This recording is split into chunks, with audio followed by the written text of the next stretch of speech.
Bom, existem, como você mesmo colocou, existe na Gênese uma parte que fala sobre as profecias. Sobre as predições. Predições, né? Isso também aparece na Bíblia, né? O que a gente pode, desse estudo, né, dessas profecias, das predições, o que a gente pode inferir daí?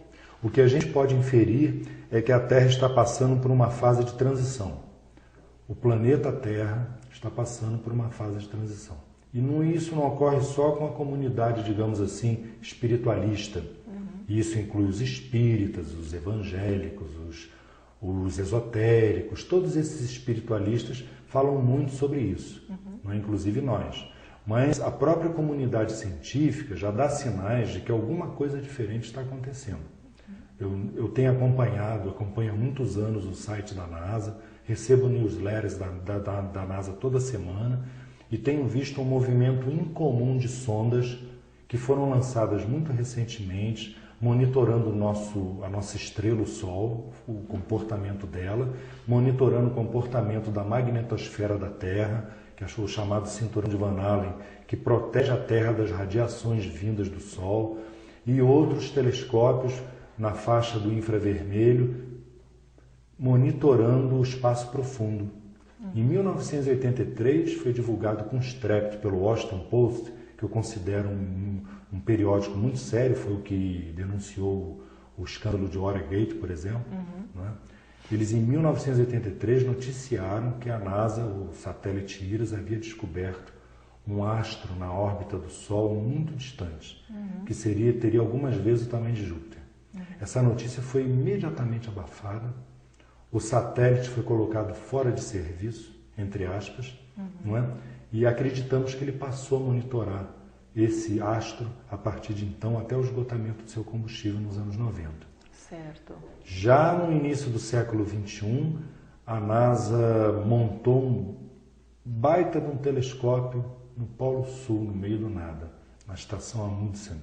Está lá o South Pole Telescope, o telescópio do Polo Sul, voltado para o Equador, para o Polo Sul Celeste, que é de onde se supõe que virá o chamado astro intruso, né? Certo. Para falar um pouquinho mais sobre o astro intruso, a gente vai deixar para o nosso próximo bloco. Isso, exato. Voltamos já já.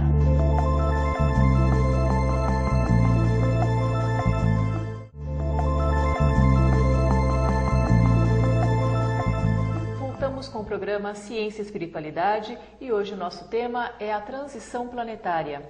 Mas antes de falar sobre o nosso tema de hoje, não se esqueça, colabore com a divulgação da doutrina espírita participando do clube Amigos da Boa Nova. Ligue para 0800 12 18 38 e tenha mais informações. Bom, no tema de hoje, transição planetária, falando um pouquinho mais também sobre as profecias e as predições que estão contidas na Gênese, estou com Cláudio Zanata, que é um grande estudioso sobre esse assunto. Cláudio, você falou no bloco anterior, né, sobre o astro intruso, né? Isso. Bom, o que seria esse astro intruso para aquela pessoa que nunca escutou, que nunca leu, o que é o astro intruso, então? O astro intruso, ele é conhecido da humanidade atual desde o tempo dos sumérios. Isso remonta a aproximadamente 6.000 anos atrás. Quem primeiro citou esse astro, do nosso ponto de vista hoje, foram eles, e chamaram esse astro de Nibiru. É um astro de órbita longuíssima, que seria, digamos assim, um 10º planeta. Ele parece, segundo informações, ele teria algumas vezes o tamanho do planeta Júpiter. Mas o que impressiona nele, segundo Ramatiz, em Mensagens do Astral, é a força magnética. O Chico Xavier chamava esse astro de planeta chupão. Por quê?